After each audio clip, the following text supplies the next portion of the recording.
Thing ready? So, my name is Reina de la Cruz, and I am the CEO and founder of my business, Sirena Secret, where we cater to the natural community seeking luxurious wellness care who are often dissatisfied with the inadequate selections in the market. Our product takes a mindful and transparent approach to bring healing through ethically sourced and clean ingredients. Basically, our aim is to support your personal transformation while keeping true to sustainable practices. Do you remember Mr. Was he the computer teacher? the computer teacher? Yeah, I'm gonna have to bleep the name out, guys. Bleep the name out. But yeah, because I don't want his name going on record. But yeah, Word. Okay, I bring that up because to this day I remember this time in class, and I just think about where you are now. And I don't know if you remember what I'm talking about now. I don't know if you remember this. I don't remember. You're gonna have to retrace my memory. Yeah. Okay. There was a day, for some reason you didn't do the homework. Yeah. Right. And he gets heated at us. Yeah. And he gets heated at you. And there's only 5 of us in this little class. And you're the only girl in the class. Yes. And then I remember these words, Raina, because you would not stop repeating them. Because you were mad. No, because is what he said. Mm-hmm. And you were so mad about it. He said, you would have done it if you were one of the boys. Oh. You remember that? No, I don't. You don't remember that? I don't. Jeez Louise. I hope I'm not making that up, bro, because I just remember going like, damn! In the corner of the class. And then I remember you going off on him for real. I probably did. You know what I'm saying? I probably did. You went off on a lot of people. Now, okay, I don't want to say you went off on a lot of people in high school. It's not like you didn't go off on nobody who didn't deserve it, I think. Right. You know what I mean? You're always a respectable person, but I bring it up because I think about just the trajectory of where you've been at. You went from, like, you left Notre Dame to go to LHS. You went to PC and you dropped out. And now you got this fantastic business. You got your own store. You know what I'm saying? We're actually in the store right now. Yes. You know what I'm saying? Everything you see in here is in shop stuff. And damn, I've been talking for mad long now, but my question is sort of, when did you've been entrepreneurial since high school? Yes, I have. What was your first business, and what were you going through, or what was going through your mind when you started your first business? So my first business was Beauty by Reina. I used to be a makeup artist. I was a makeup artist for about 3 or 4 years while I was in high school, up until I went to college, my freshman year of college. And what was going through my mind all the time was that I get sick of authority. Like, I have a problem with authority. I have a problem with people telling me what to do. Yeah. Hence why I always had those problems with those teachers. Yeah, our high school in particular was very... Yeah. I mean, just going back to high school, it was such a weird experience. And, like, the sisters and everyone just being on top of you all the time. And it was always so crazy. And I am a very free spirit. And having those people always try to, like, dim your light. And I've found myself in every place that I go to, every institution that I go to, they try to dim my light. And, you know, just to go back on that, after I did the makeup and after, you know, I went to college and I dropped out of college, I found myself as a teacher because I was in school for teaching. And I strictly remember this conversation I had with my director at the time at this preschool. Yeah. And I was like, you know, hey Mel, is there anything you think I can work on? And she was like, you know, like, tú eres una montra, you do everything that you need to do, like, you do your work so well, you always stay after, you exceed my expectations, but you're too happy. You're too happy? You're too happy. Alright. And I found myself taken back by it because, you know, I just always try to be a very optimistic, and, you know, I leave my bags of shit at the door whenever I walk into anywhere. You leave your bags of shit at the door? Yeah. I could choose to pick them up when I walk out, but sometimes, like, you know, the janitor will clean it up afterwards. Yeah, you don't want to make a mess for the janitor. Yeah. So, you know, I leave my bags of shit at the door, and... That's a good metaphor for drama. Yeah. Somebody else got to clean it up. Somebody else clean it up. Yeah. I don't want to bring it into my workplace, especially. And so I just remember being taken back by that moment because she's like, well, you're always going to be up here when the people around you are going to be down here. and you're always gonna make them feel inferior. like inferior. Mm-hmm. And so I think about that moment often, right? As I navigate as an entrepreneur, as I navigate through many social circles, through many programs of business. Like, I think about myself, and she was just like, oh, I'm not saying to tell everyone that you cry in your car, but like let them know you have a bad day too. Mm-hmm. And my thing is like, it's bold of people to assume that you don't have a bad day when that's just the human experience. I get that, yeah. Yeah. It's almost, it feels very selfish. It's like, can you be considerate of other people's feelings? And it's almost like it's just a weird way to ask somebody to be considerate of other people's feelings. Exactly. Be less happy. Yeah. That's funny, man. Damn. Yeah. But you were saying? Okay. Yeah, I just, I've always found myself in those positions, especially then in all these institutions and just in the entrepreneur world as well, because it's not easy, and it gets very tricky navigating through the world as a woman and like as a minority, and you see the people that are around you, they're like the white men, the CEOs, and just remembering like my personality is what gets me everywhere. And it's what creates all of these opportunities for me, because if you're not, I don't even want to say optimistic, if you're not delusional in this entrepreneurial world, then you're not getting nowhere. You gotta be a little delusional? You gotta be a little delusional. Okay. You gotta be crazy enough to think you can change the world, because those are the people that change it. Okay. What was your delusion then when you were starting? Okay, so hold on. You went from makeup artist to teacher, elementary special education teacher, okay, to Sirena Secret, okay, to Let's Pop Market, to manager of a brewery right now. All right, okay. I want to step back at the how delusional about Sirena Secret then? The fact that it started off. Do you want a little story of how it started? I love stories. Okay, right? Stories. I write them for a living. So here we are. It's my sophomore year of college at PC. Mm-hmm. I remember always writing in my notes like, I'm so unhappy here. I don't fit here. Like, they're trying to put me into this bubble. They're always trying to, what it felt like when I was there, like, I was always just trying to go, and there's always just a blockade. Like, there was always resistance. There's always so much resistance. And I feel that. Yeah, when I was there, they had a lot of problems in the education department, That was the whole thing. These scandals would come out in the newspaper talking about, like, they purposely push out people of color of their education program. And I found myself being in that position. Mm-hmm. And it was just like, oh my gosh, every time you try to move forward, you're just hit with this resistance. And so when the pandemic came around, it's March. They're like, yeah, go home for spring break.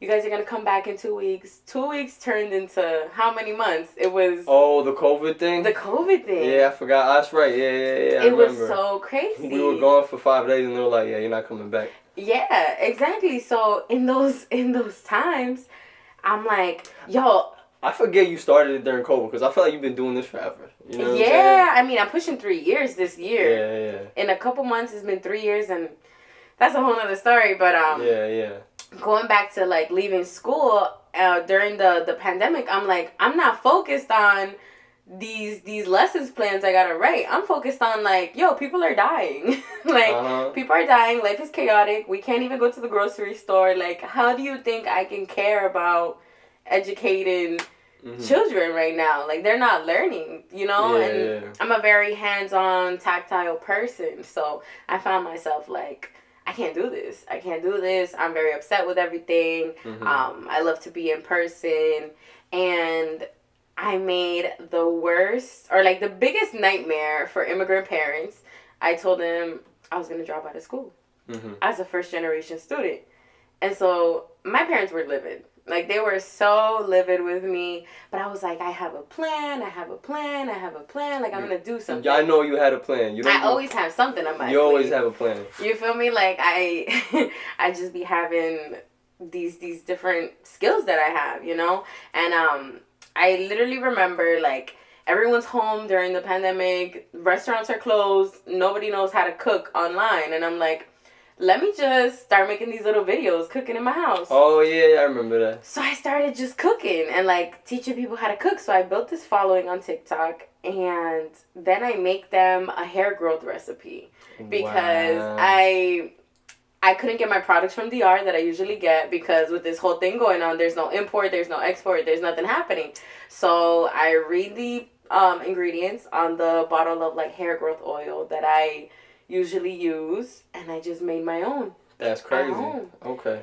And so I post a recipe, and everybody's like, we're too lazy to make this. Why don't you just bottle it and sell it? And so I'm like, you guys want me to bottle this and sell this? Like, are you sure? So I did a couple polls on Instagram. I already had a pretty good following because of when I did makeup. I've always had like a good audience of people that already supported me. So I go ahead and I start looking up bottles. I start looking up ingredients. Like, Amazon's still working, so I just started ordering my shit on Amazon.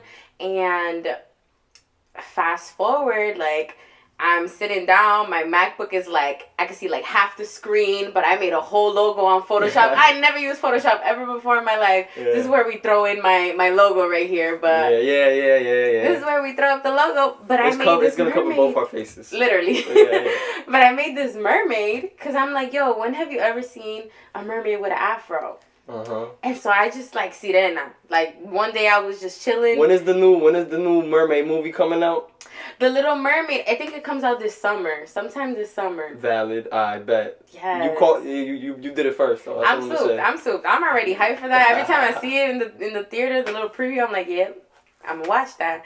But going back to that, I made my logo on a broken computer. Like, I didn't even have like a place to stay at because I was living at school. So then I came back and I'm like sharing a room with my sister in her bedroom. I'm living out of a suitcase, and I launched, because every college student gets it. Like, yo, once you leave like the nest, your parents. I'm still on a suitcase to suitcase basis. You know what I'm saying? You just pack up, got your life in there, and you go whenever you go. You go when you go. Yeah. Oh, you were working off a broken laptop. Yeah. You know what I'm saying? You're working in this office space, and you do a lot of things by hand. You're a very crafty person right now. I am. You know what I'm saying? How do you manage to be so resourceful?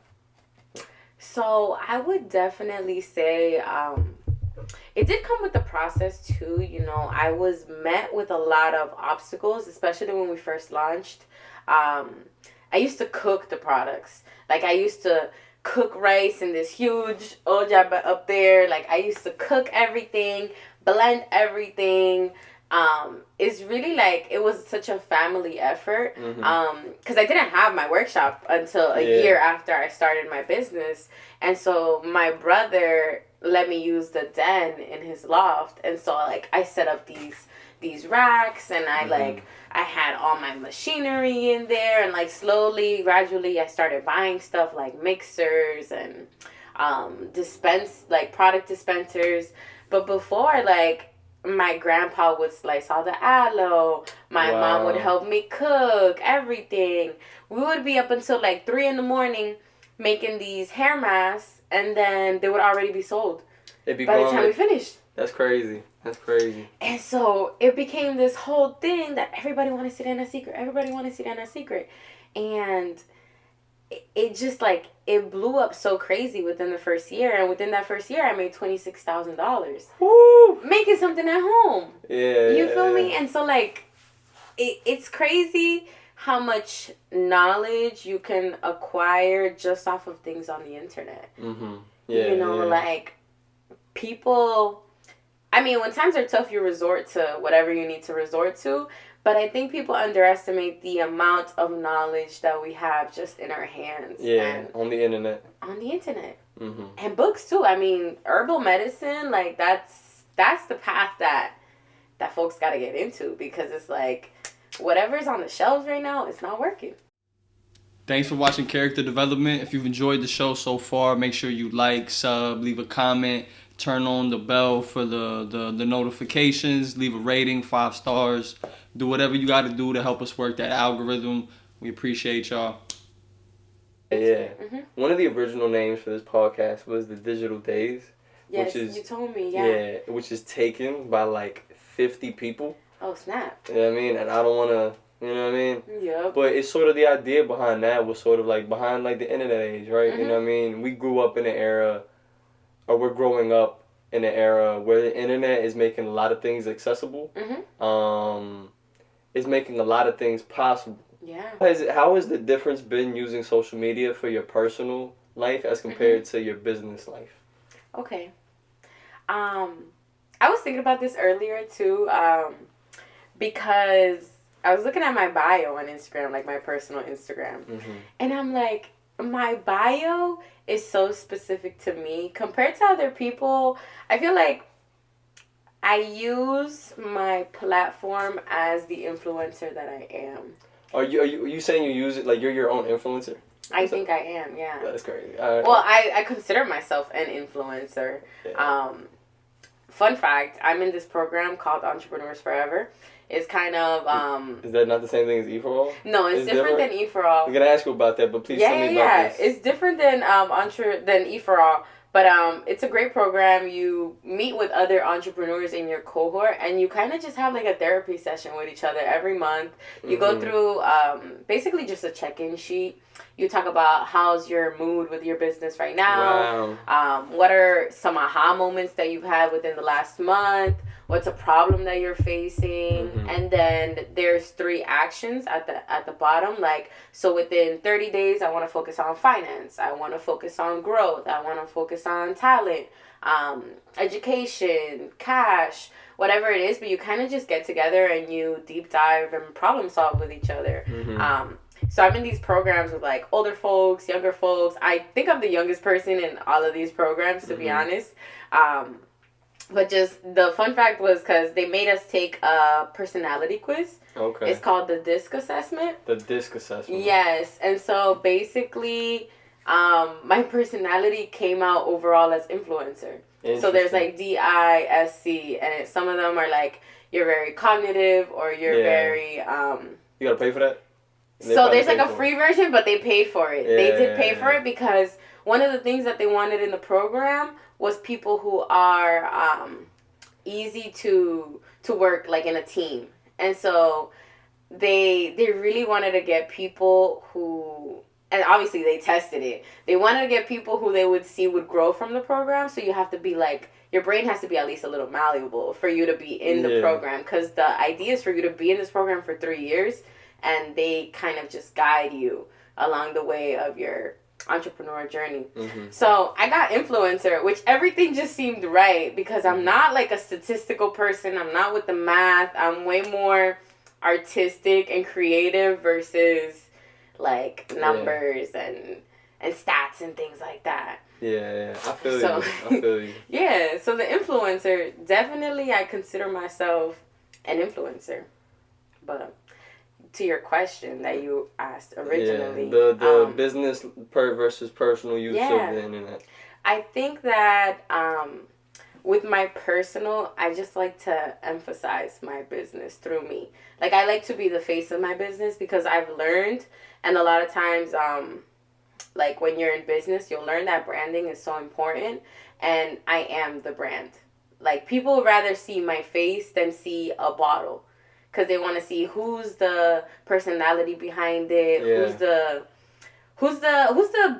soul behind the... That's why we do video. Yeah, I see. I get it now. Because it's definitely, it makes a difference. You'll see, like, even if you look at the insights and the analytics on my posts on my Instagram, Sirena Secret Instagram, you'll see that every video that has me in it is just way more jumping than any other post that I make.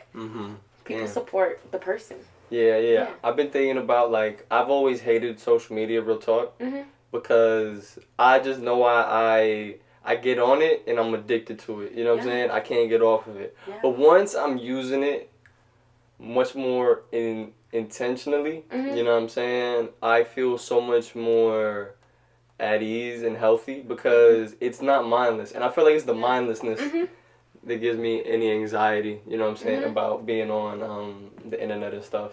But okay, that's a cool ass program, the Entrepreneurship Forever. Yeah, Entrepreneurs Forever. Did that come about through your experience in E for All? Yeah, so actually, they work a lot with the alumni because they're less of a hands-on program. Okay. So they kind of just pick up all the alumni from E for All, and they guide them throughout the rest of the experience. Because basically, like, once you do E for All, you're still connected in the network, and you meet up with your cohort quarterly, but you're kind of like, you're not there for support anymore. Like, you support each other every so often, but you're not getting, like, any hands-on, like, here's my problem that I have, and maybe you have a similar problem, or maybe you have a lawyer for me, or maybe you have a social media. It's more like friends, like business friends. It's friends, and I've explained it to my other friends before, who are also entrepreneurs, because sometimes, like, I have a shitty ass week, like, in business, but my friends don't understand that. I understand, yeah. Your friends are not gonna understand that. No, I'm sorry, I can't go out. Like, I have deadlines to meet. Like, I have work that I need to get done. A lot of sacrifices go into it. Yeah, sure. Lots. Even family time. Yeah. Like, no, I can't be there right now. Even when I used to do makeup, I would be saying Happy New Year with a brush in my hand because I'm still doing someone else's makeup because that's my job. Yeah. You know what I'm saying? So a lot of times I find myself not even eating dinner with my family. And that also has to come with boundaries, because one thing is, like, business, you need to learn your boundaries, because it'll... Explain, what do you mean by that? Because... Sound like Drewski for a second. What do you mean by that? I'm hip. Because you'll end up giving your all to something to make it succeed.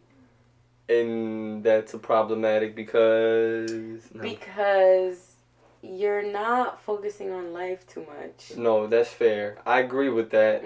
I struggle with that. Yeah. Because I'm like you, and then, like, I'm always doing something. Whether when it was working on the book, when I was making music, working on tapes and stuff. And now even recording this podcast, man, it's sort of like, I had to check myself the other day where we were about to go in to record a Drells episode. But then I got on the road. Yeah. And I had to get off the road. Because then I called Mans. I'm like, yo, bro, reschedule for tomorrow. I can't. You know what I'm saying? Because that whole week prior, too, I was just overwhelmed. I was doing it to myself, really. That, you know what I'm saying? Because you just have that drive and you don't want to stop. But it comes at such a cost to one's health.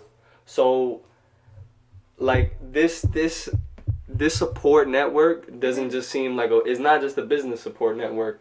It's an emotional support network. Absolutely. How much more, like, how stressful, we talked about the sacrifices and stuff, but, like, on a day-to-day,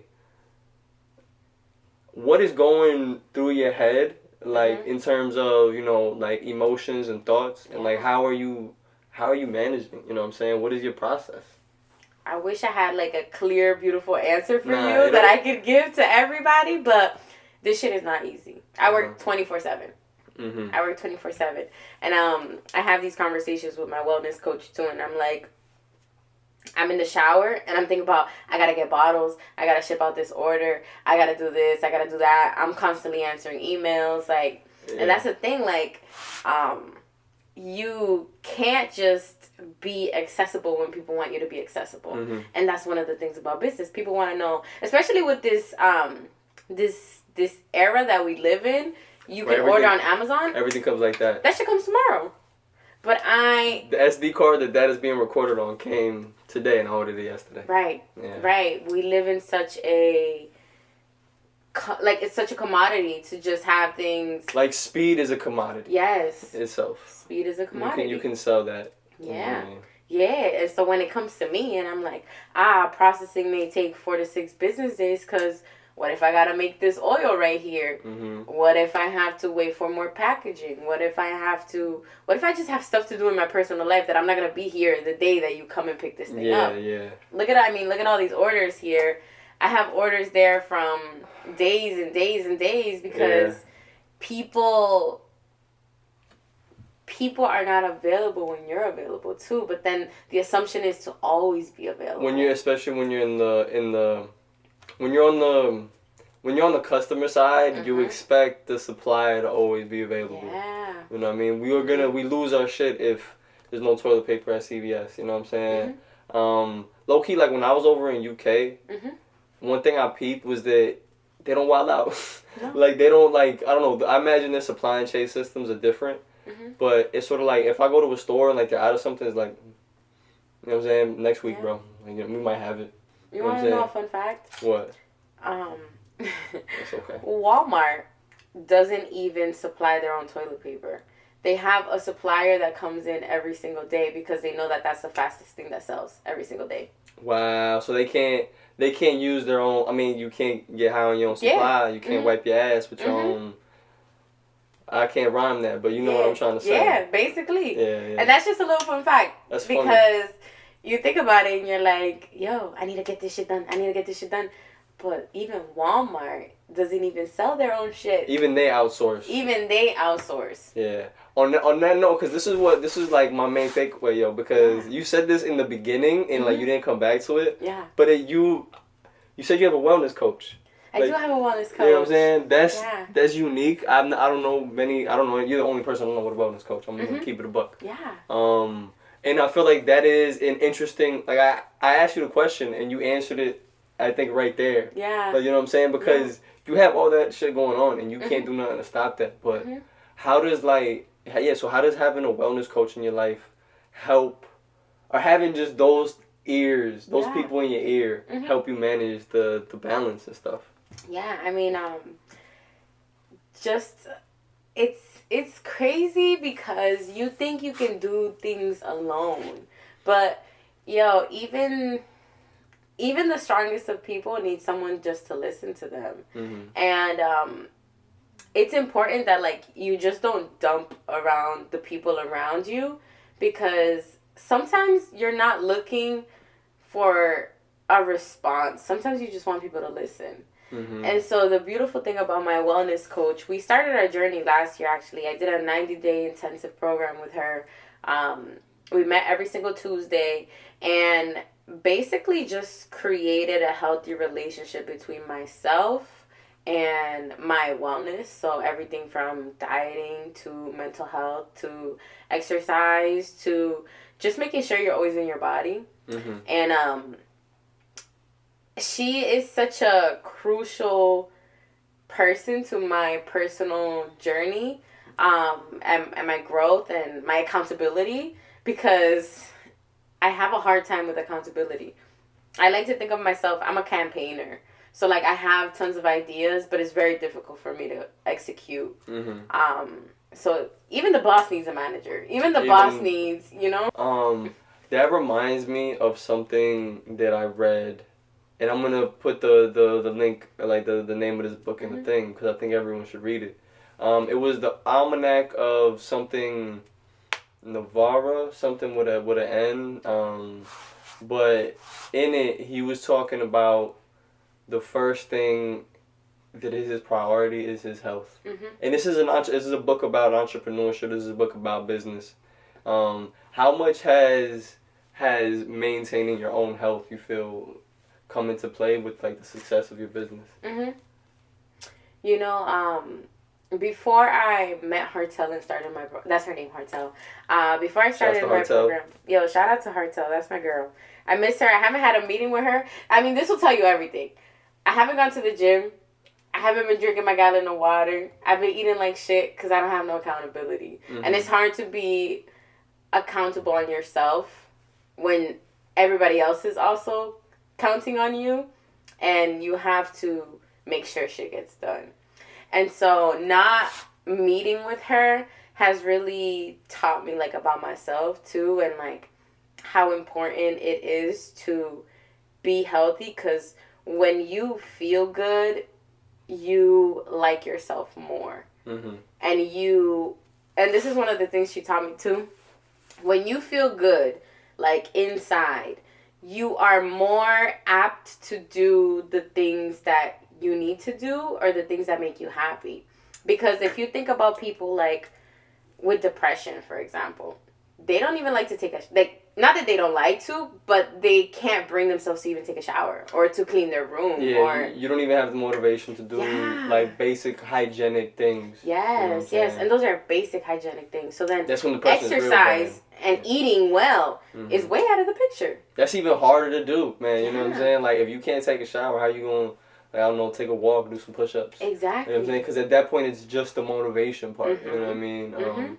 Damn. Okay. Yeah. So continue. You were talking. Yeah. So just like when you have this, when you're in tune with your body, like you're exercising well and you're eating well and you're vibrating at a higher frequency, your creativity levels go up. They go up because you're feeding yourself. And like a thing that I remember always is like, she told me, you can't fill other people's cup if your cup is empty. And right now I feel like I've hit this point that I'm like, I'm not filling my cup right now. And everywhere I go, I'm like, you know, I'm talking to my friend Christina. She owns a massage studio.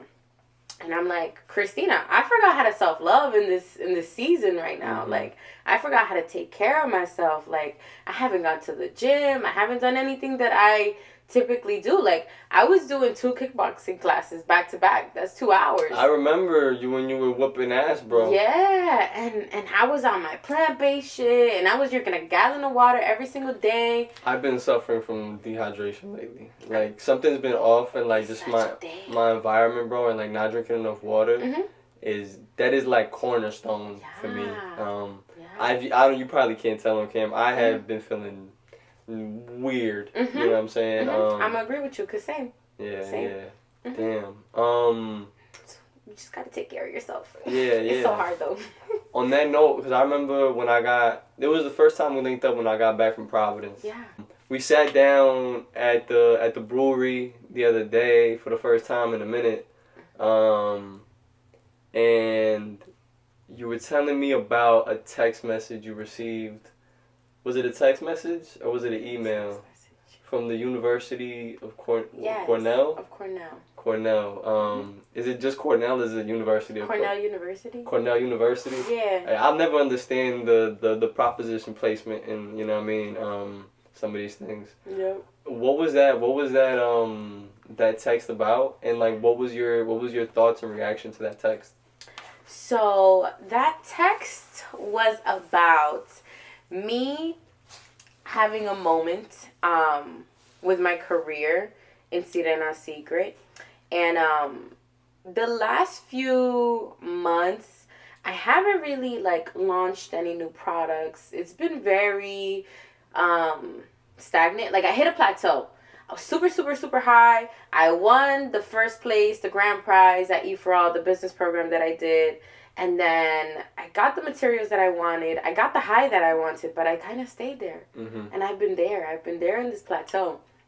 And in thinking about ways that I should pivot, and the ways that I want the direction of my growth to go into, I decided that my biggest problem is not that I can't find a good shampoo. It's not that I don't have a good curling cream.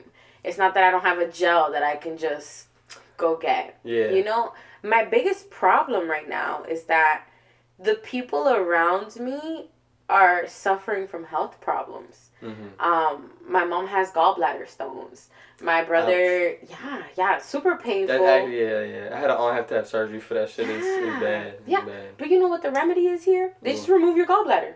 You have stones? They don't take out the stones. They take out your gallbladder. It's like, alright. Do you even need that shit? Do you even need that shit? I don't know. Appendix, gallbladders, I don't know. Questionable. Questionable organs. Right? I don't know. But you don't need them? You were saying, I don't know. I'm him. Like, you just don't need them? Niggas just take this thing out. Like, what is that about? This is one of the fun facts I love about evolution. When people are like, yo, man, you told me we came from monkeys? I'm like, nah. That's not how it happened. Nah. Although occasionally I desire to fling shit. Yeah. Metaphorically speaking. What I was gonna say is that like there's a lot of like like evolutionary remnants, like our wisdom teeth, our appendix, I guess our gallbladder now too. Something about we're not gonna have pinkies in the future or something. I don't know about none of that. I mean, but because I don't think it's that. It never works like that big, bro. It's like you feel me? You're. It's literally just your jaw, bro. Yeah. Like, you know what I'm saying? And it's like these weird organs that change. Like, for example, the reason we don't use our appendix no more is because we eat cooked food. Yeah. You know what I'm saying? But the thing is that, like, for the amount of years human beings have been eating cooked food, it took a long ass time for that shit to become useless. I forgot why we got here. We're talking about wealth, though. I mean, not wealth. Wellness, We are talking about wealth. We're talking about wellness right now. The fact that, like, we don't need those organs, I guess we should just take them out. But other people in my life, like... That shit ain't cheap. Yo, what? Cancers? Like... My family going through, like, getting lipomas removed, like, going through cervical cancer, my close ones. When I was in college, my roommate's mom beat colon cancer. People die from colon cancer. That's, R.I.P. Chadwick, you know what I'm saying? You know what I'm saying? And just, like, thinking about this and the fact that, like, I've been able to reverse, but... I've been able to, because I had to think about it. I'm like, reverse? Yeah, I do reverse it, but, like, that's kind of crazy how that sounds. But people's hair be falling out. And I make it grow back. Or I stop the loss. Or, like, I strictly remember at the beginning of my journey, and I always recount this story, that there was this one girl, she has alopecia. Alopecia is this just... It's what Chris Rock got smacked for. You feel me? That's bad. It's just this crazy, I don't even know what it's called, disorder or something. Your body just starts to turn on you. But it causes all your hair to fall out. It causes your eyebrows to fall out, your eyelashes, your body hair, and the hair on your head. And this girl told me, oh my gosh, after using your products, I didn't have to go to the hospital and go get these painful shots that I usually get. Alopecia looks painful. Like it looks painful. It's like into your whole scalp, and it's like, wow, the one thing that your body's just supposed to do, grow hair to make you warm, your body doesn't even do that. Like it's knocking it out of your body, and the fact that I made something with my hands and my knowledge that I procured off of the internet, I was able to make something so that you don't have to go and get painful shots on your head. Yeah. And I think about that often. Literally crazy. How do you feel being an independent, and being an entrepreneur has allowed you to almost like maintain a certain level of quality? Yeah. I think a big thing that I emphasize within my business and the projections I want to go ahead and get into is that I never want to see myself on a shelf of like a Target or a Walmart. Never. I never say never, but never say never. Never say never. I do not want to sacrifice the integrity of my product and the quality to be able to meet everyone's needs. Because one, I am selling luxury wellness because it is handcrafted, it is intentionally made, it is mindfully made. I produce everything here, with lots of love and lots of thought into everything. And I feel even if I were to have a factory or a workshop that houses other employees that will help to do this one day, I want them to be part of something bigger too. Like, I just don't want to be like these big like conglomerate companies that just take over. Like, I don't want to be a sellout. I feel you. I don't want to be a sellout. I want things to stay priced the way that they need to be priced, to be able to pay people the way that they need to be paid. And to be able to pay people and to be able to live a quality life and have a quality product and just always remain that way. And I always say, like, I'm not the Victoria's Secret, like, splash that you could buy. Like, I'm not a little Victoria's Secret perfume, but I'm not the Baccarat 540. You had to say, I didn't know what Splash was. A Splash, it's a perfume. It's a little perfume. But a little Victoria's Secret one is like $25. But if we're talking about Baccarat Rouge 540, that's $525. And we're talking about the scales of luxury, right? And I like to think that I'm right in the middle. I'm like a nice Coach perfume. I'm like a nice that's good. That's YSL. Good. Like, I'm still accessible to those who would like to get a more luxurious product. I know you're not into this world right now, but there's this brand called Miel. And Miel was another Black-owned hair care. Did it get bought? It got bought. Yeah, over the fucking weekend. Oh, this was not what I heard. I heard something about a Black-owned business being, but that was a while ago. I didn't hear about nothing happening. It keeps happening. There you go. And so, Miel makes this beautiful hair oil. It was at CVS, Target, blah, blah, blah, in the ethnic hair care section. Mm-hmm. One white woman used it on TikTok. It flew off the shelves. Over the weekend, they sold their business to P&G. P&G is one of these huge conglomerates that own most of the things like Revlon, like they just buy the companies, right? And so they all sit under this umbrella of P&G. So now the natural community is so upset because they're like, another Black-owned brand that we love being purchased by the whites, being watered down by the whites. We're not going to have the same formula. The price is going to change. And that's why they do it, to be able to meet the status quo. How much? The majority of the products now in the ethnic hair care section, they're not owned by ethnic people. Yeah. They have the story still written. Imagine if the story said that Sirena's Secret was born out of da-da-da-da-da. Carol's daughter, for example, just got sold to Unilever, I believe. Another one of those big companies that owns like Gerber and all of these different products. And they got sold too. But the story still says that Carol's mother lived in Brooklyn and da-da-da-da-da. But it's owned by a white man. Yeah. Some dude named Joe or Dave. Some dude.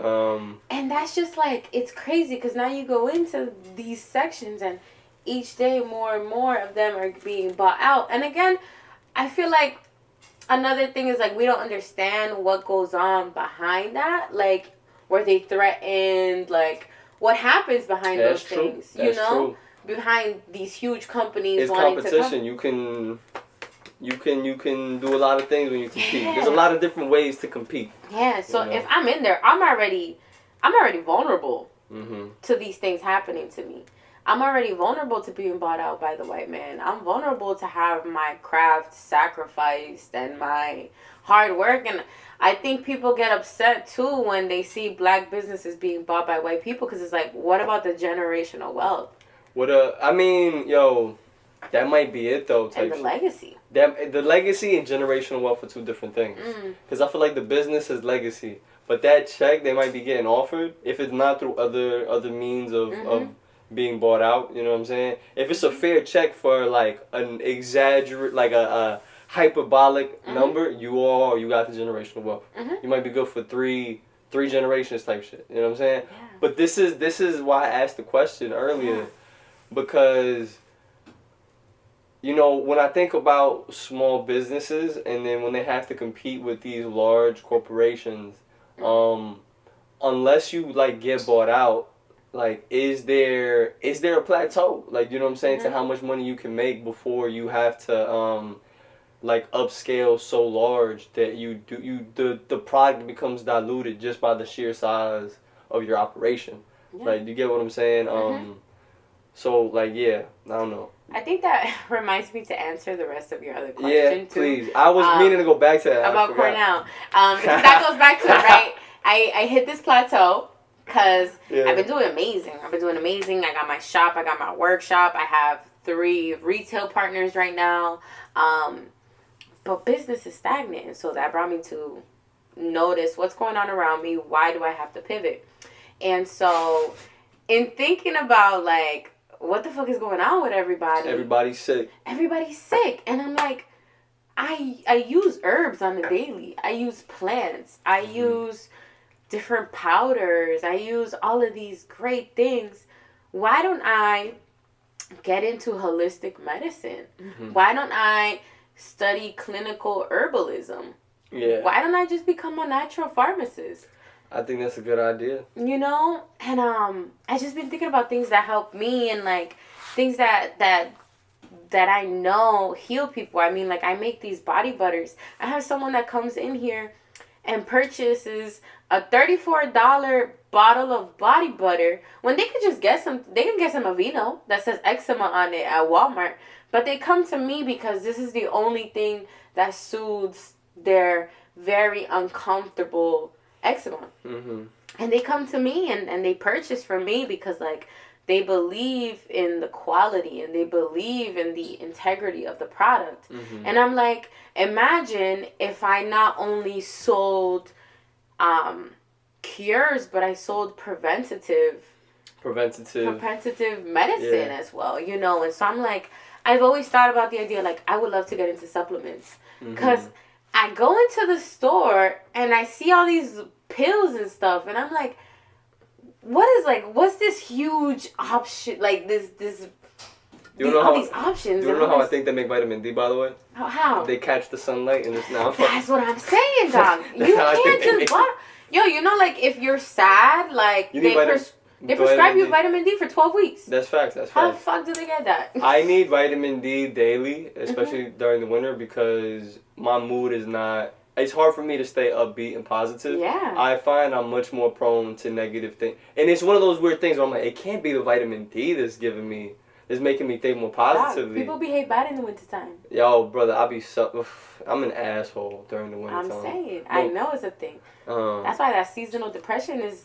I didn't think it was going to get me because I've always been like, that shit don't faze me. Until I went to Dominican Republic for a whole month. Once you get the sunlight on, you realize, nah, it's the cold. You realize what's wrong with people. Yeah. Because why? It's the weather. Over there, for lack of better words, le está llevando quien le trajo, because they live in an under-industrialized nation and underdeveloped. It's a fucking third world country. Yet everyone is so happy. Yet everyone thanks God. Yet everyone, even if they don't have something to eat, they're still hopeful. But here, everybody's so miserable. Yeah. Everyone's so miserable. I like to point out that you used a very important word. They're still hopeful. Because I think that's the main difference. Like, I don't know.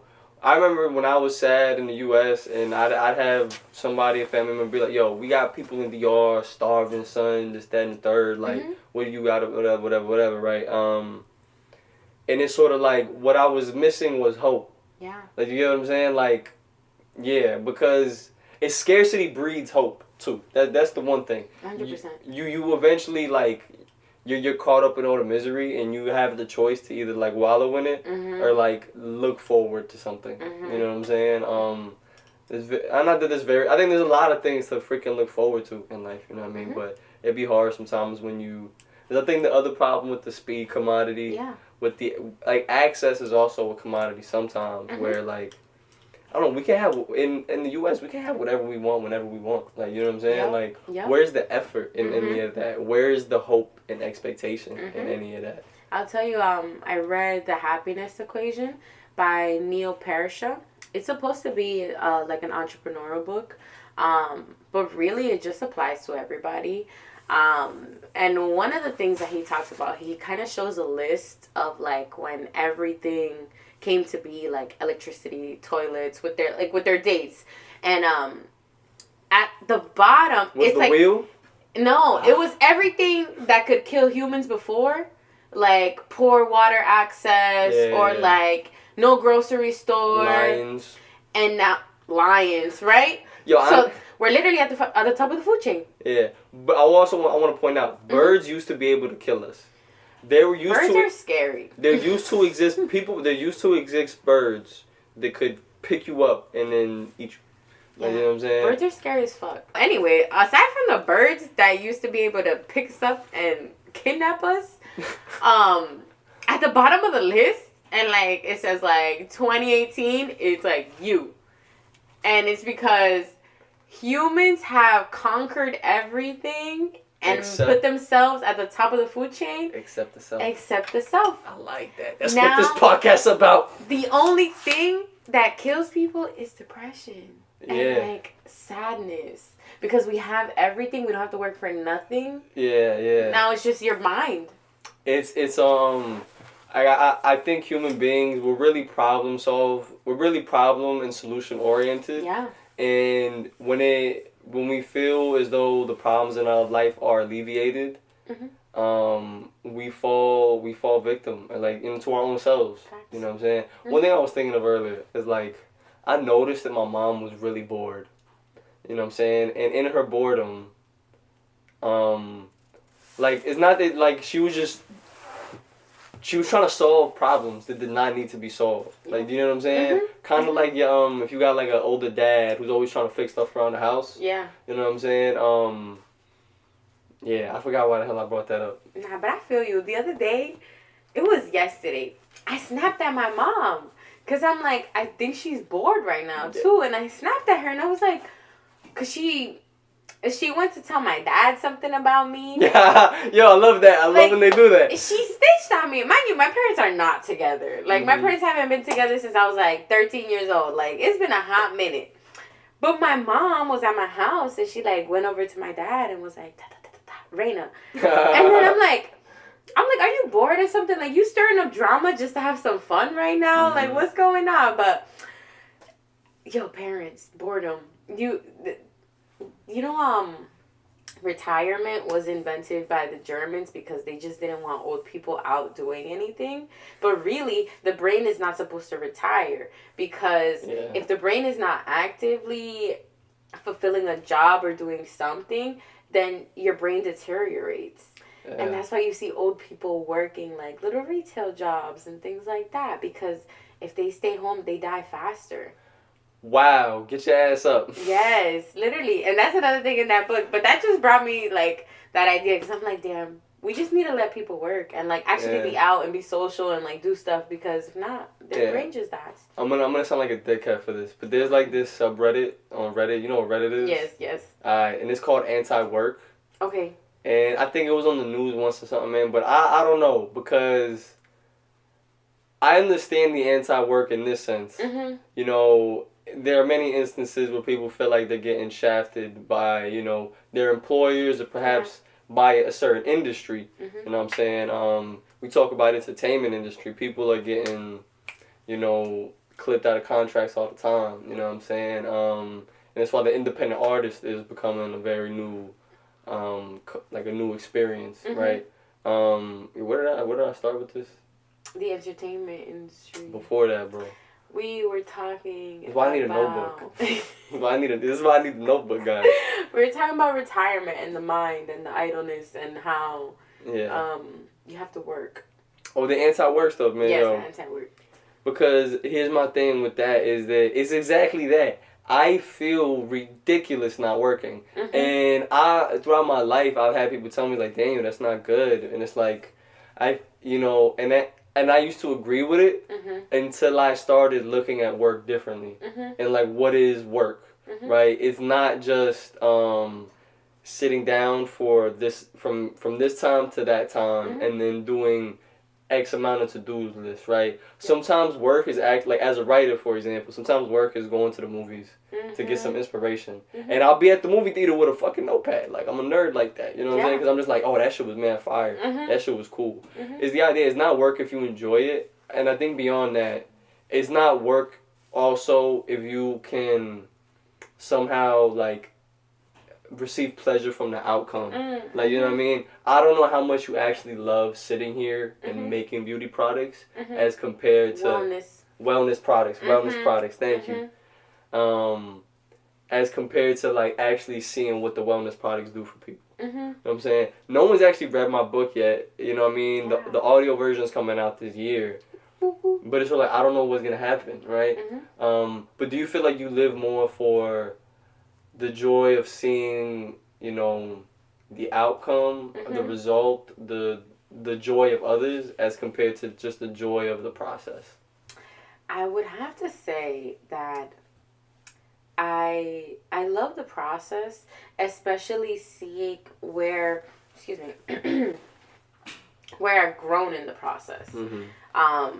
You know, my mom and I had this moment the other day when my commercial mixer finally came in.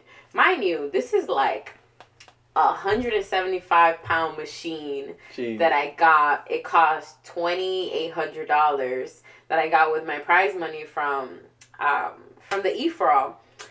And this commercial mixer, we're just like, we hooked it up, we made the product. Mind you, the product used to take us like 6 hours to make because I had to whisk everything by hand, because those little tabletop mixers, like those KitchenAid ones, they wouldn't do anything. Like I would have to dump it out and then add more product and mix it and then dump it out. And me and my mom had this moment the other day. We kicked our feet up and just watched the machine. And we were eating like, I think we were eating like wings or something. And we just watched the machine. You some fried chicken. We're like, this is fascinating. Like, to think that this used to take us hours. And back when I was working in my brother's den, and my grandpa would have to be like straining all of the product because we used to mix it. Then we would have to strain it in a colador. And the fact that the process just like changed completely compared to where we used to be. I mean, I even just got this little filler machine. So before I had to like manually pull the lever. Now I got an air compressor and I got this manual thing, and I just press a little button and it comes out measured to the amount. And I'm like, I've enjoyed the process so much because I've suffered the backache. I've suffered like, you know, so many things with creating these products. And like, even just like before, when I used to send it out, it had to be refrigerated. Mm-hmm. Like I used to buy ice packs and freeze ice packs so that when I would ship it to Florida, to California, to fucking Chicago, I would have to wrap everything in that foam, and then I would have to put ice packs and ship it out. And sometimes the last straw that I had, that I was like, I'm going to change the formula, it arrived to someone in Florida, but the shipment was taking longer than 2 days because the product could only survive like 2 days with the ice packs. And it splattered all over her bathroom when she opened it. And it just was on the walls, and it was everywhere because it fermented. I low-key just want to see that happen. It was so terrible. Like, I was so sad and disappointed, and I was like, I can't keep doing this. And so, like, I'm just curious as to the devastation. You know what I mean? I've had some very devastating moments in business. I mean, I had one maybe a month ago. I'll tell you real quick. But going back to that real quick, it's just like seeing how the process has changed for me and how much I am able to adapt and do hard things. I think that's what makes it even like more of an enjoyable experience for me. So you said, what do I enjoy more? I think I enjoy the process more. Okay. I think I enjoy the process. That was my answer too, for myself. Like, yeah. I've had to change my mentality. I'm not focused on the destination. Mm-hmm. I'm focused in the journey and learning to savor the moment and enjoy the experience, because a lot of our things are just like very fast. It's so fast. Yeah. We think that everything has to be a certain way, and if it's not this certain way, then we didn't do it right.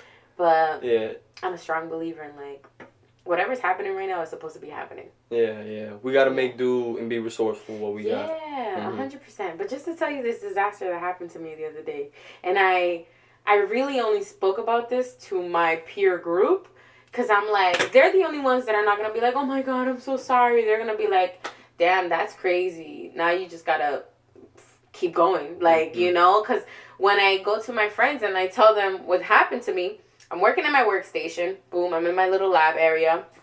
I just finished basically creating the 4 oils that go into here. So in these oils is not just one thing, but like I macerate products. So I infuse things. So like in my I'm glad you explained that for me. Yeah. I infuse. I was gonna act like I knew what macerate meant. Maceral, right? So in my hibiscus oil, for example, here goes hibiscus flowers, goes jojoba oil, goes some sunflower oil, couple different oils, couple different herbs, and I let it sit for like a month. These herbs, right? So I prepare all my oils. I got this one, this one, this one, and this one. These are 8 gallons, like in total now, right? Each one is 2 gallons. I have it all on the table. I made the set. I'm ready to prep it, ready to bring them all over here. My table leg collapses. I'm like, Mom, hurry, the table's gonna fall, because it still hadn't fallen yet. By the time she got there, 8 gallons of oil fell on the floor. I don't want to clean that up. I was scrubbing. I had to boil hot water, throw hot water. Me and my mom just looked at me. I wasn't even disappointed. And that's when I realized that I'm just like, I can't be upset because everything is happening the way it needs to happen. And I don't know if that was telling me, like, you need to slow down. I don't know if that was telling me you need to be more conscious of the process. Instead of just trying to rush things out because people need them, you need to be more, like, you have to have more intention with the product like you used to have. And so after that, I didn't even cry. Like, old me would have just started crying. You know how much merchandise I just lost? I don't know how much 8 gallons is, but if you're selling that... Let me tell you, 2 ounces cost $22. You know how many ounces are in a gallon? 128. Now 128 times 8. That's how much money... That's how much money just went. And it's not even that. It's like the fact that, like, the ingredients, the mixed thing, the canisters that had these things in, they shattered. All the herbs went everywhere. All the finished product went everywhere. And I had orders that I had to rush out. So I lose. And part of the process is, like, you're going to lose sometimes. You're going to lose so hard being an entrepreneur. But, again, just going back to, like, enjoying the process and, like, being so intentional. That's so important in whatever you do. Like, just make sure everything you do it with grace, and you do it with love and, like, compassion into everything. And don't try to rush. Because lo barato sale caro. You know, like, your work is expensive, your time is expensive. So, like, treat it like it is, you know. Don't rush yourself. So I'll be going through some L's in here. But my L's are so quiet to me, you know. Like, I don't tell them to everybody. But it's so hard because people think being an entrepreneur is just, like, zeros in your bank account and vacations. No, I'm struggling. It's really easy to focus on the negative, man. Yeah. How have you... This is something that comes up often for me. Yeah. How has, like, how has ego management been involved in... you know, dealing with those losses? Yeah. I would say, like, I've definitely had many ego deaths in my process. Even just dealing with people too, because you lose people along the way of this journey, and you notice what you would rather spend your time on and spend your energy and your money on too. You know what I'm saying? But the ego, you can't have a big ego in this realm, because you will get shot down. Like, you know, part of being an entrepreneur is, like, asking for help. You can't do everything yourself. As much as you want to do everything yourself, at some point you're gonna have an ego death when you learn you have to delegate. And, like, right now, I'm kind of experiencing that, too. Wow, yeah, I feel that. You have to delegate. You can't do everything by yourself. No, as much as you want to, as much as you think you're the only one that knows how to do what you do and good, it's about releasing control. Because one of the books that I read, the 7 Spiritual Laws of Success, it's like releasing control, because you're going to be so much more in control when you release control. The thought of being in control, because me thinking I'm in control of you and you doing something that upsets me, I'm no longer in control. And so me releasing that gives me all the control. It's kind of like, it's something that Mike Tyson said once. I feel like resonates right now. He was like, if I allow you to make me angry, then you have power over me. It's the law of detachment. Don't be attached to an outcome. Don't be attached to things that people say about you. Don't be attached to any of that, because a life lived in detachment is such a better experience. That's why the journey is so much more important than the outcome. I'm like, I can say that I don't want none of this in the store, But who knows what happens along the way? Mm-hmm. Who knows what happens in the journey? Who knows if I get something bigger, something better? Like, you know, what does that mean for me? So the journey is so much more beautiful. Yeah. Yeah. I like you to explain that detachment for a second, because I feel like, you know, my younger self would have definitely misunderstood what you meant by disattachment. You know what I'm saying? And I think if we're just operating on regular, like, nomenclature, you know, connotation of attachment, I think many, from my experience, people would think the same thing I would have thought before. You know, I heard certain explanations about detachment. What do you understand detachment to be? And, like, you know, particularly in you know, business, because I don't know, we hear the word detach, and it might conjure up, like, social or, like, interpersonal thoughts, right? And I think it's an interesting problem, because as an entrepreneur, but also as a person, like, as a person, you have to attach yourself to things and people, like, just, you know what I mean, in a basic way. You know, our relationships with our parents are attachments. Our friendships are attachments, right? So how have you managed, or, like, what has that experience been, you know, detaching and attaching? I know you said you know, things happen with friends here along the way, right? You know, what has that been like? Not even with friends. Let's talk about, like, relationships too. And I know, and these are just relationships for everything, right? I just connections you have with people. You mean just overall relationships? Relationships. Okay, thank like, God. When people no, like good, a relationship good. between me and you right now, right? Yeah, exactly. Or if I were to have a romantic relationship, you hear a lot of people now, like, you're dating to marry. Do you hear that? I don't hear that very often. Okay, maybe because I'm a lady and I hear other ladies saying that, like, oh, I only date to marry. I'm only gonna date you if I women? see. Can you introduce me? I'm gonna introduce you, but I'm only dating because I'm gonna see myself getting married. But people don't date for the journey. People are dating for just the destination. That's an interesting. Oh wow! Okay. If you let go of the destination, you enjoy yourself more. Yeah. Why? Because when you let go, when you detach to the outcome. And then this relationship also goes back to the business. When you detach yourself from the outcome of, next year in March, I have to make $624,000. Damn. If I stay attached to that, I'm gonna be so disappointed along the way. I'm gonna be so upset when things don't go my way. I'm gonna be so down when I break these 8 gallons of oil. I'm gonna be so upset when I break those things. But if I detach myself from that outcome and I give myself the pleasure to just enjoy being and enjoy this connection, regardless if you are gonna marry me or not, or if this business is gonna be my one stop forever, then I'm gonna have so much more of an enjoyable experience.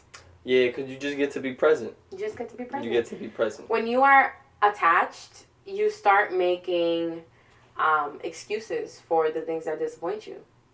Damn, that's funny. That's crazy. You know, me and you are in a relationship. I just want to repeat that real quick though, because yeah. When you said when you're attached, you make excuses for when you're disappointed. Yes. When you're attached, you make excuses for when you're disappointed. Yes. Okay. Because you're like, you know, me and you, I'm seeing myself to marry you right now, but I really hate the way that you brush my teeth. That you brush your teeth, and that, or like you think you can fix things about people. Like, I really hate the way he does this, but I can fix that about him. Who are you to be fixing anything that this grown person of 23 years have already developed all of their habits, and who are you to fix them? When really, people serve as a catalyst and they serve as a reflection of what's wrong with you. That's you think you can fix everybody? That's an ego problem right there. That's an ego problem. You think you can fix everybody? You think you could change somebody? Fix yourself. Why do you think you can fix people? What's wrong with them? Yeah. Because you may not like how they brush your teeth, but somebody else loves it. It's not necessarily that there's a problem with the person, but a problem with the way you look at the person. Exactly. You know what I'm saying? Exactly. I've had this. I will talk a little bit about like personal relationships a little bit. I've had the case where I don't know, from a distance, I probably don't talk. You know what I'm saying? And I'll be like mad. You know what I'm saying? But then when you get close, I start getting hella goofy. Yeah. And I've noticed some people are disappointed by that fact. Like, you know what I'm saying? And it was like... Because they thought you was one way. Like, yeah. And they wanted me to be one way. Like, you know what I'm saying? I've had people be very upset at the fact that, like, I'm a very direct and blunt, like, friend. Don't even get me started on that, bro. I'm such a blunt friend that people expect something else out of me, and then you're disappointed because you shouldn't have that assumption. You shouldn't have that attachment to me being a certain way. And just to go back to, like, relationships and friendships, I've found myself having to choose moments to not be attached. Because I'm like, I met this person. I really want to love this person, but I hate the way that they do this. And then I'm like, but it's not my job. You can either let that shit go that you want them to be like this, or you can let them go. You know what I mean? And then I find myself like, when I let them in, letting people in is so hard, right? When I let them into my thought process, when I let them into my relationships, when I let them into my workspace, then I'm like, okay, I don't have to feel so like guarded up either, because I want you to be a certain way, because if you're going to be my friend now, you have to be my friend forever. Yeah. Knowing that people can change and people can grow away from each other. And sometimes you just meet people for a season or for a reason. And that's that. That's a good way to look at it, yo. And so this whole journey, it could be for a season or for a reason. I've met people that, like, one of my good friends, she just opened up her beautiful dessert shop, closed it down within a year. Wow. And you think that, like, the biggest thing that is going to be your thing forever is not.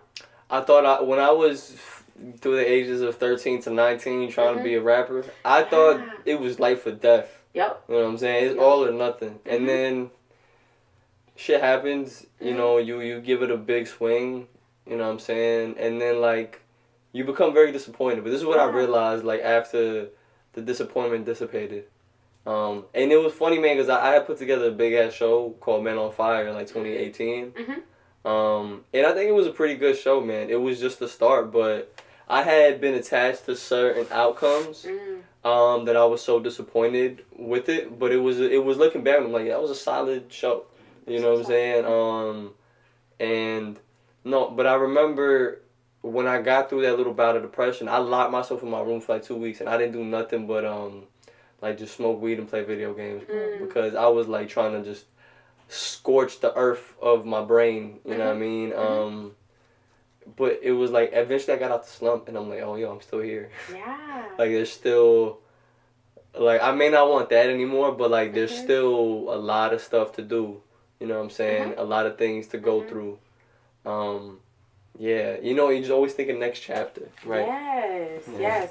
And, just because I didn't explain my current, where I am right now, you know, I hit this little moment with Sirena Secret, and then I had this moment that I'm like, no, this has been the only thing, like, I had this ego moment too, right? Like, I can't work for nobody else because I've been my own boss for like a year and a half, like, I can never go back to working for somebody else, like, hell no.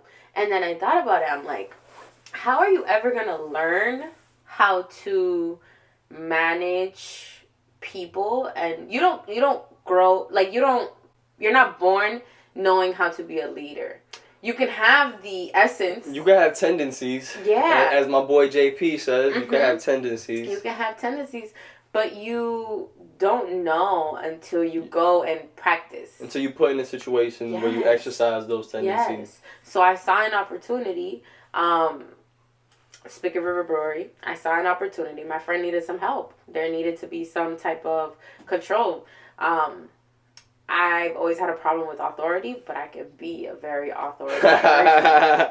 That's the contradiction of life. You feel me? I can be the authority, but I want to be a different kind of authority. Yeah. Because the authority that I've been challenged with, they weren't very how do I say, like, they don't see people for I understand. people. I understand.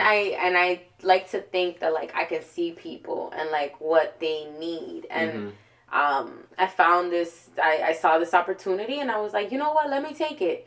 And so in this journey, I not only, like, wanted it to, like, fund my expenses when business is getting slow, but I also wanted it to be a point of, like, education for me and practice on, like, when I bring in people to Sirena's Secret, how do I hire well?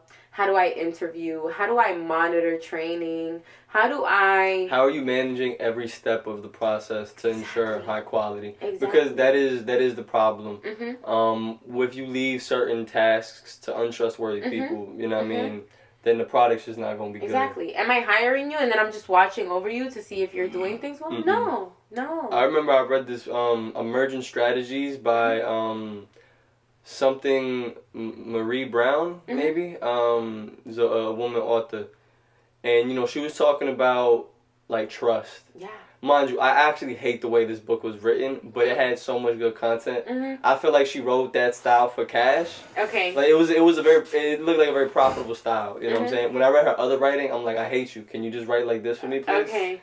But anyways, you know, she was talking about when you're a leader, you have to put responsibilities on other people in order for two things. In order for you to see if you trust them, but also so they know they can trust you. Yes. Because that, like, you trust the person who trusts you. Like, you get what I'm saying? Damn. And I see myself going through that right now. Yeah. Compared to what the bosses on top of me say about people that are in there, and I get to learn them and I get to learn their life, and I don't know what happened before when I was there, and I don't care for it because I'm here to make my own experiences and just to meet people where they are. I'm a big person on meeting people where they are. You can't just go ahead and want to push somebody in a direction. It's just like, I'm going to meet you where you are. I'm going to see what you need, and I'm going to enhance your experience. I'm going to make it a better experience for you to be here. And going back to that trust thing, I show them that I trust them, and then it makes them trust me back too. And so, like, they come to me and, like, they talk to me, and they're like, you know, they're very happy to have a person like me there because they didn't have that before. Because if one person needs to be micromanaged and another person doesn't need to be, then that person is always micromanaging that person, and, you know, there's not a balance. It creates a strained relationship. Yes. I've had the experience with certain employers where you know, I feel like I'm not getting the credit I deserve. Yeah. And part of it, I've looking back on it, I was like, oh, it's because you didn't give me the credit because you had to watch their ass. Yes. Like, you know what I'm saying? You were busy. You were too busy looking over there to come look over here. Or I'm helicoptering you over you. I'm hovering over you when you don't need to be hovered over. Yeah, that pisses me off. Like, don't ever look over my shoulder. I will real quick. Because I trust you. Yeah. And so, you know, you're welcome. But I've just noticed that, and like, you know, dealing with people, and even just enforcing authority. I'm like, damn, I be talking shit. Like, I be like I've always been one to, like, talk my shit and, like, defend myself and stand my ground. But I find myself in these instances now, working this nightlife. I'm like, you question it. Yeah, I'm like, this because all of a sudden it looks a lot different on the authority. Yeah, I'm like, well, I'm so unfuckable, and you have no idea. Even though I would let myself get fucked over maybe once or twice in the past, but now that I'm like, I'm such a good boss, and I'm so unfuckable, and you're not gonna do nothing. I understand. To me, you know what I'm saying?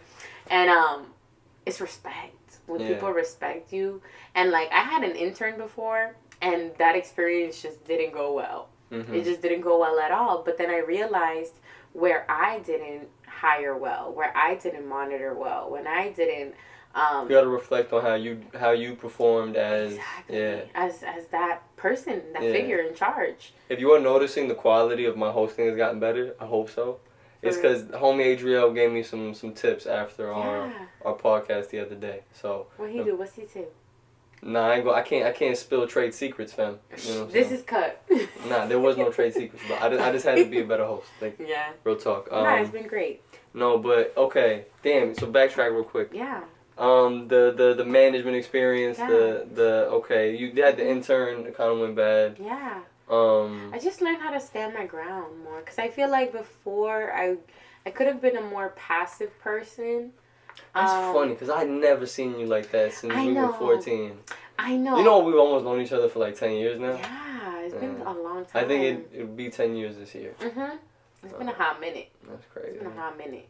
But it's not more so like passive, like I let people shit on me. It's like passive, like I would let little things go. Maybe they would bother me, but I would let them go. But now I address them. Because if you don't address the problem, it turns into something bigger. And like really emphasizing, that goes back to boundaries, right?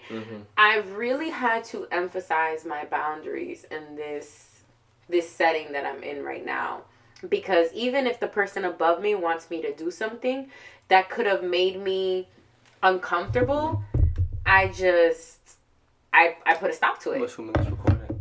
What happened? I hope it's recording, because I think that light's supposed to be red. Oh, for real? Oh, but it has a little dot on it, no? It has a little red thing that it's recording. I hope so. I don't know. This shit is funny, bro. It's okay. Even if we just got the audio, it's fine. Yeah. But yeah, just going back to it. Even if the person above me, the authority, the person that's paying me, wants me to do something, I put a stop to things that I am not comfortable with. And I only hope that the people that then work for me are also very communicative about that. And comfortable. Yeah, and comfortable. And so in learning to exercise my boundaries, I've also learned to respect other people's boundaries. Yeah. No, it's one of those things where I feel weird telling people what to do sometimes. I know, it's so weird. It's a question like, who am I? Yeah. Like, you know what I'm saying? But at certain points, you know, you gotta get shit done. Yeah. You know what I'm saying? Like, I try to be, like, very nice about it. Like, you know, when I first started coming in, I'm like, hey, can we make sure we, like, mop the floors? Now I'm like, hey, the floors need to get mopped tonight. But before I'd be like, hey, like, you know, if you don't mind. Now I'm like, hey, chop. Like, we got shit to do. Like. Alright, thanks for watching Character Development. If you enjoyed the content so far, make sure you leave a comment, like, sub, do whatever we gotta do to work that algorithm. Anything counts, everything works. Appreciate y'all.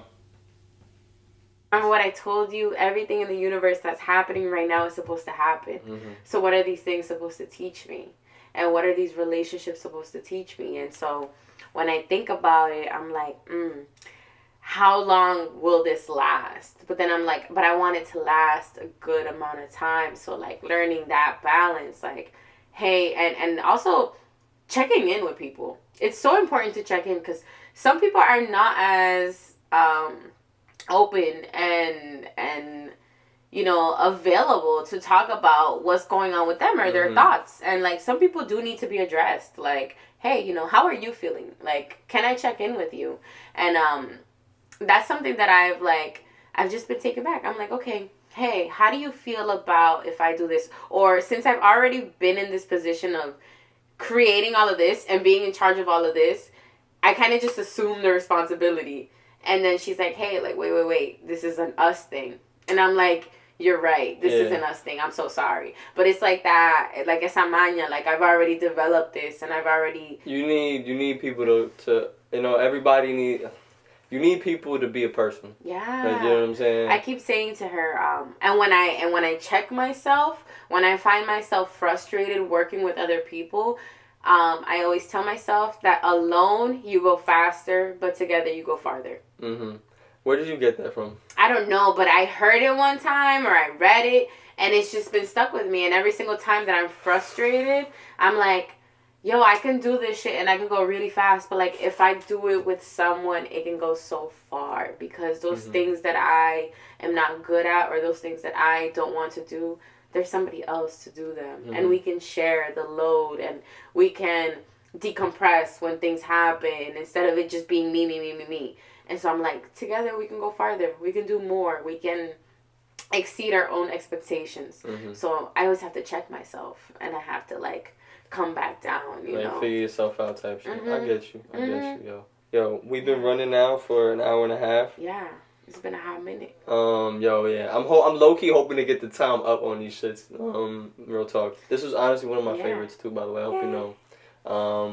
How long is your podcast supposed to be? Because I was looking at it when it was like an hour and 19. I was like, how long is this? It's usually like 45 to an hour. Okay, you know so you're just gonna like cut clips and stuff. Yeah. You know, and the cool thing about having extra too is that we so on this point. I would also like to give a big shout out to my production crew, Sonic Valley Media. Shouts to Eric Rivera and Francis Taveras. If you need any podcast production, if you need a quick studio session, they will go straight to your crib and record your tracks. You need to do your audio book. They're also producing my audio book. Tap in with Sonic Valley Media. You know what I'm saying? Those are the peoples. On that note, also, yo, you want to plug in real quick? I just want to say thank you, because a lot of times you just don't get to talk about yourself and like get asked questions. People don't have conversations no more. Everything's very just surface. That's why I have few friends. Like a lot of people know me, but I don't have a lot of a lot of close friends. I like to say I have a lot of acquaintances. But when people actually get to know me, they're like, you're nothing like what I expected or what I thought you were like. And so I appreciate, you know, holding the space for you to be here, but also you holding space for me and your whole team and this whole thing. And I'm excited for where it's going to go. No, thank you, yo. You know, you have been a confidant and friend since feels like we were children. I mean, teenage years it's basically childhood. Yes. And honestly, Raina, you have been a large inspiration in my life because I have seen you just be an entrepreneur since we were 14, 15, you know what I'm saying? Starting off with the makeup. And, you know, that's funny. At one point, I remember, like, in college, we were having a conversation. And I remember you getting frustrated with me. I don't know if you remember this conversation. This is one of the ones I don't. You remember? Maybe. You refresh my memory. This is one that I don't remember. Because there was no, like, damn moment in it. You know what I mean? Like, if there was, like, a, oh, shit, I would remember that. But I remember it was before we left for COVID. Okay. And you were wondering what the fuck you were going to do because you were getting fed up with school. You know what I'm saying? And I remember talking to you, and I remember I look at it now and I'm like, I didn't understand. Yeah. You know what I'm saying? I was trying to tell you something that I wasn't in the position to give no advice, no feedback, no nothing because I didn't understand. You know what I'm saying? And seeing you build your business since then, like I feel like I'm getting to that spot where like, yo, I'm beginning to understand where you're coming from then and you are now, yo. And that's a lot of people around you. You know, around me. You gotta be delusional. You gotta be a little delusional. Just like transparency, but like my dad, up until I won the E for All, he didn't buy it. He didn't buy the business. It's 2 years, dog. 2 years, 2 years and a half. He still didn't. Oh, how's your little business going? That's big business to you, sir. Talking about you made almost $30,000 your first year. Yeah. Talking about next year, I imagine. What he makes, and it's not to ever disrespect a parent, because I appreciate your sacrifice and I appreciate your journey and I appreciate everything you do for me, because that's my partner now. Like, you know, he's involved. He's involved. He put the floors in my store. He put these floors down. Does he do flooring and painting? No, he just my landlord said, "Oh, I need a hand." He left him here doing the whole shit by himself. My dad did the floors. He set up my new commercial mixer. Like, it wasn't until he saw me win that he was like, yo, you know how to speak in front of people. Because I gave a speech. I had the people cackling. And I had the people feeling, like, really emotional. You feel me? Like, he was like, oh, I didn't know. Yo no sabía que Reina podía hablar, like, al público. And I'm like, I've been doing this. Like, it's really crazy. And so you'll always be met with resistance, and you'll always be met with these people. But that's why you just gotta stay more delusional. Stay more into your craft. Fall in love every day with what you do. And even the days that it doesn't feel so good, like, it's okay. That's life. Mm-hmm. Like, not every meal you eat is gonna taste so fucking good, but when you have that good one, like, it's so good. Mm-hmm. And I like to think there's more good days than bad days. There's always more good. It's always perspective, man. As I feel like, yeah, man. I had this situation with my mother earlier today. Yeah. She got mad at me for talking to her a certain way. Mm-hmm. But, like, granted, she wasn't being observant of what she was doing. Yeah.